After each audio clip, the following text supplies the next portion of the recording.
इस मूवी की कहानी एक साइकियाट्रिस्ट मैल्कम के ऊपर बेस्ड है, जिसे औरतें काफी दिलचस्प लगती थी क्योंकि हम सब कभी भी किसी औरत को पूरी तरह से नहीं समझ सकते, लेकिन मैल्कम औरतों की आंखें और उनकी बॉडी लैंग्वेज को देखकर उनके मूड को पढ़ने में माहिर था। इसलिए उसके घोड़े को घाट घाट के पानी पीने का बहुत ही ज्यादा एक्सपीरियंस था। मूवी का नाम है सील ऑफ डिजायर।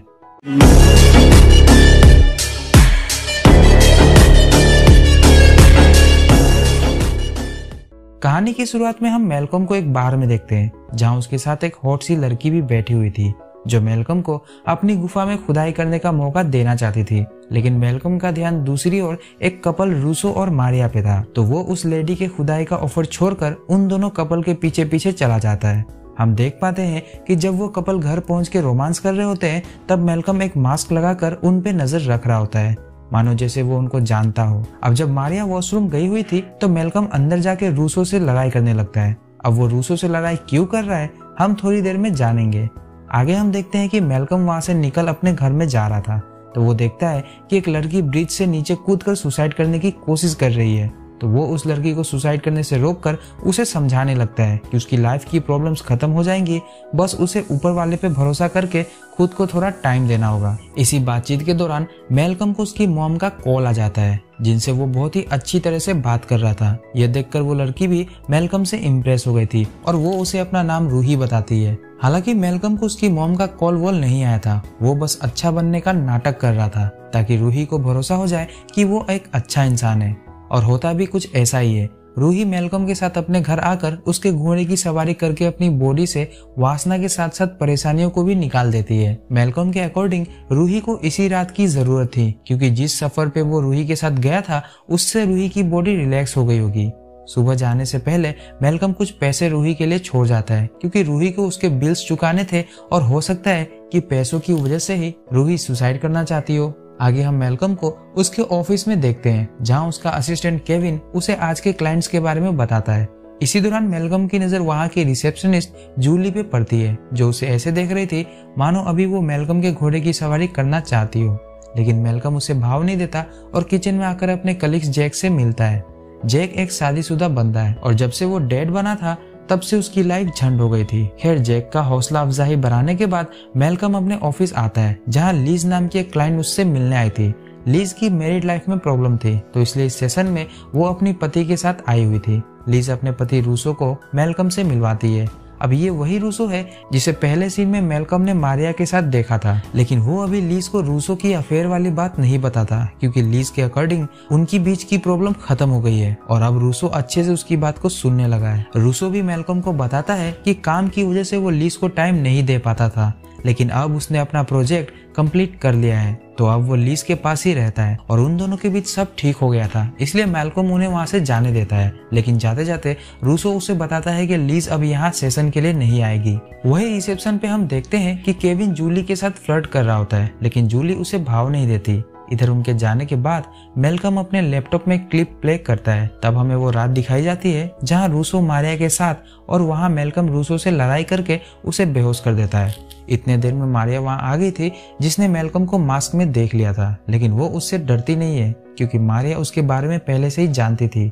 मैल्कम के इस काम की वजह से लोग उसे मसीहा के नाम से बुलाते थे। हालांकि किसी को भी मसीहा की रियल आइडेंटिटी का पता नहीं होता। मारिया जानती थी कि मसीहा उन मर्दों का पर्दाफाश करता है जो अपनी वाइफ से चीटिंग कर रहे होते हैं, इसलिए मसीहा के काम से मारिया इम्प्रेस थी और मारिया की बहादुरी और बॉडी लैंग्वेज को देखकर मैल्कम को भी वो पसंद आने लगी थी। उनके बीच एक मोमेंट बन गया था, इसलिए मारिया टाई से अपने आंखों को बांधकर मसीहा का मास्क उतारकर उसे एक डीप किस करती है, जिसके बाद मैल्कम मारिया और रूसो के साथ में फोटोज खींचकर वहां से निकल जाता है। लेकिन उसके दिमाग से मारिया का ख्याल जा ही नहीं रहा होता है और घर आने के बाद भी वो मारिया के साथ बिताए हुए मोमेंट को याद कर रहा था। यही हम देख पाते हैं कि मैल्कम ये मसीहा वाली लाइफ काफी समय से कर रहा है और उसने काफी सारे चीटर हस्बैंड्स का पर्दाफाश किया था। वहीं हम दूसरी तरफ लीज को देखते हैं, जिसे नोटिस बॉक्स के अंदर से एक पेन ड्राइव मिलती है, जिसे प्ले करने के बाद रूसो का असली चेहरा उसके सामने आ गया था।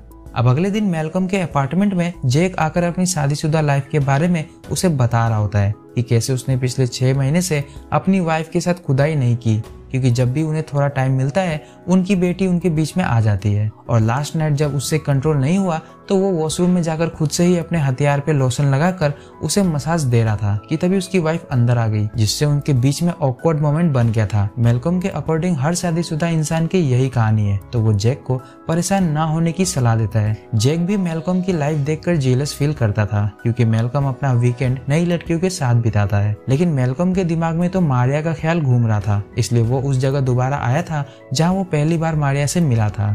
वहीं उसकी मुलाकात मारिया की तरह दिखने वाली लड़की से होती है, जिसे सॉरी बोलकर मेलकम वहां से निकल जाता है और खुद को मसीहा वाले काम में बिजी करके बहुत सारे चीट कर रहे हस्बैंड की फोटोज और वीडियो बनाकर उसका असली चेहरा उनकी वाइफ तक पहुंचा देता है। इसी बीच एक रोज लीज रोते हुए उससे मिलने आई थी और रोते रोते वो मेलकम को किस करती है, जिसके बाद मेलकम उसे भी अपने घोड़े पर बैठाकर खुशियों की राह पर ले जाता है। अब लीज काफी ज्यादा दुखी थी, तो मेलकम भी उसे काफी देर तक अपने घोड़े की सवारी करवा रहा था। वैसे मेलकम जो वीडियोस चीट कर रहे हस्बैंड की वाइफ्स को भेजता था, उसमें वो उन्हें सलाह देता था कि उन्हें भी चीट करना चाहिए, तभी वो इस दुख से बाहर निकल पाएंगे। इस सलाह के बाद वो वीडियोस अपने आप डिलीट हो जाती थी। दूसरी तरफ हम हेरोइड नाम के आदमी को जैक के पास देखते हैं। जैक हेरोइड का पहला सेशन ले रहा था, जो किसी भी केस का सबसे मुश्किल और महत्वपूर्ण काम होता है, जिसमें जैक को पता चलता है कि हेरोल्ड की वाइफ बेथनी 4 साल पहले ही मर चुकी है। लेकिन हेरोल्ड बेथनी की मौत को एक्सेप्ट नहीं कर पा रहा था और उसे ऐसा लगता है कि बेथनी बस उसे छोड़ के कहीं गई है। लेकिन जैक उसे समझाते हुए कहता है कि बेथनी मर चुकी है। अब इस बात को एक्सेप्ट करने में हेरोल्ड को थोड़ा टाइम लगेगा, इसलिए हेरोल्ड को इस सच्चाई को अपनाने की कोशिश करनी होगी। इधर मेलकम के पास भी हिल्डा और जॉन अपने फर्स्ट सेशन को अटेंड कर रहे थे। ये दोनों यहाँ इसलिए थे क्योंकि हिल्डा को लगता था कि जॉन उस पर चीट कर रहा है, क्योंकि काफी दिनों से उन दोनों ने साथ में मिलकर खुदाई नहीं की थी। हिल्डा का बिहेवियर ऐसा था कि वो जॉन को कुछ बोलने ही नहीं देती, लेकिन मेलकम के पूछने पे जॉन उसे बताता है कि जब भी वो हिल्डा के साथ खुदाई करने की कोशिश करता है तो वो उसे ये बोलकर मना कर देती है कि उसे पीरियड्स है। अब ऐसा हिल्डा ने पूरे महीने तक किया था, इसलिए जॉन ने हिल्डा से खुदाई करने के बारे में पूछना ही बंद कर दिया। ये जानकर मेलकम हिल्डा से पूछता है कि उसके पास कुछ सबूत है कि जॉन उस पर चीटिंग कर रहा है। तब हिल्डा उसे बताती है कि उसे एक ऑनलाइन साइट के बारे में पता चला था, जिसपे कुछ औरतें एक मसीहा के बारे में बात करती है, जो उनके नोटिस बॉक्स में एक पेन ड्राइव छोड़कर जाता है और उस पेन ड्राइव से उन्हें पता चलता है कि उनके पति उन पे चीट कर रहे हैं। अब हिल्डा को भी एक खाली पेन ड्राइव मिली थी, जिसके अंदर कोई भी वीडियो नहीं था, लेकिन उसे लगने लगा था कि ये पेन ड्राइव मसीहा ने उसे दी है और जॉन चीटर है। ये सब सुनकर मेलकम की हालत खराब हो गई थी, इसलिए वो उनके आज का सेशन खत्म करके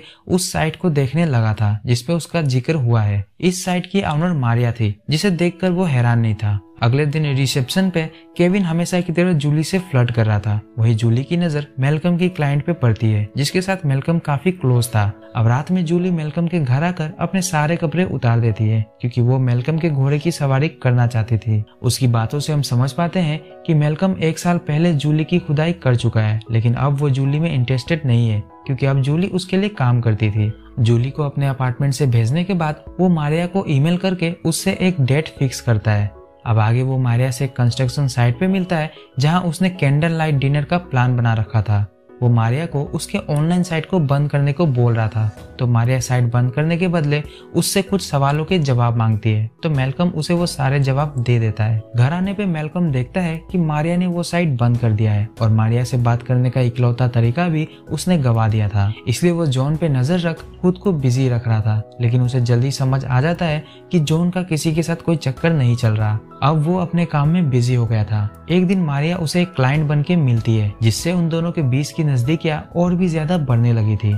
इसी बीच एक दिन जूली केविन को चॉकलेट केक खिला रही थी, बिना ये जाने कि केविन को चॉकलेट से एलर्जी है। लेकिन जब ये बात मेलकम उसे बताता है तो केविन जल्दी से हॉस्पिटल की ओर भाग जाता है। यहाँ हम देख पाते हैं कि मेलकम और जूली के बीच का रिलेशन अब ठीक हो गया था। वही दूसरी ओर मारिया से भी मेलकम की अच्छी दोस्ती हो गई थी। अपने सेशन की बातचीत में वो दोनों ऐसे बात कर रहे थे मानो मारिया मसीहा से बात कर रही हो और मेलकम भी मसीहा बन के ही बात कर रहा था। अब दोनों की सोच एक जैसी थी, इसलिए दोनों के बीच नजदीकियां बढ़ जाती है, जिससे वो सेशन के लिए बाहर रेस्टोरेंट और वॉकिंग पे भी मिलने लगते हैं। जिस दरमियान मेलकम को पता चलता है कि मारिया शादी या प्यार करने से डरती है, क्योंकि जब उसकी मॉम मरी थी तो उनकी मौत का सदमा उसके पिता बर्दाश्त नहीं कर पा रहे थे। अब मेलकम भी उसके इस डिसीजन की रेस्पेक्ट करता है, क्योंकि वो भी रिलेशनशिप में विश्वास नहीं करता। दूसरी तरफ हेरोल्ड के कहने पर जॉन अपनी वाइफ के लिए फ्लावर्स ले जाता है, तो उन फ्लावर्स को देखकर जॉन की वाइफ उसे खुदाई करने देती है। इधर मेलकम और मारिया भी एक दूसरे के साथ डेट कर रहे थे, तो मारिया उसे अपने डैड और सिस्टर से मिलवाने एक रेस्टोरेंट में ले जाती है। एंड गेस व्हाट, मारिया का पिता हेरोल्ड और उसकी बहन रूही थी। रूही वही है जो शुरुआत में सुसाइड करना चाहती थी, लेकिन मेलकम ने उसकी जान बचाकर उसके साथ घपाघप भी किया था। रूही से मिलने के बाद मेलकम थोड़ा ऑकवर्ड हो जाता है, इसलिए वो अपने ऑफिस में आ गया था। मेलकम को उदास देखकर जूली उसके चेंबर में आती है, जहां उसे पता चलता है कि जूली ने मारिया को सेटअप किया था मेलकम का दिल तोड़ने के लिए। मतलब जूली ने ही मारिया को हायर किया था कि वो मेलकम से मिलकर प्यार का झूठा नाटक करके उसका दिल तोड़ दे, ताकि मेलकम को भी जूली के दर्द का एहसास हो। लेकिन ऐसा मेलकम के साथ कुछ नहीं हुआ, तो जूली ने अपना और मारिया का भांडा फोड़ दिया था, इसलिए मेलकम मारिया को छोड़ देता है और मारिया भी वहां से चली जाती है।